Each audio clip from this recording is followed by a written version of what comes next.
لیکن اگر آپ یہ سمجھتے ہیں کہ اس نئی قومی اسمبلی کو اور اس نئی حکومت کو آپ میڈیا کی آزادی دبانے کے لیے استعمال کریں گے اور آپ ہمارے ساتھ بھی وہی سلوک کریں گے جو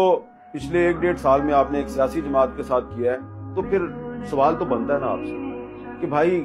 کیا آپ نے اس سیاسی جماعت کی مقبولیت کم کی یا اس کی مقبولیت میں اضافہ کیا؟ تو کوئی سبق سیکھنے اپنی غلطیوں سے، اور یہ جو نئی حکومت آئی ہے اور یہ جو نئی پارلیمنٹ ہے اس کے کندھے کو استعمال نہ کریں ہمارے خلاف۔ بہتر ہوگا کھل کے سامنے آئے، مزہ آئے گا نا، پتہ بھی چلے گا کہ دشمن کون ہے۔ یہ کیا بات ہوئی کہ آگے کر دیا سیلین حکومت کو اور خود پیچھے رہ کے آپ سارے کام کر رہے ہیں۔ تو یہ جو نئی سیلین حکومت آئی ہے، سیاسی حکومت آئی ہے، ہم اس سے بالکل کوئی لڑائی نہیں کرنا چاہتے، لیکن اگر یہ حکومت جو ہے یہ ہمارے خلاف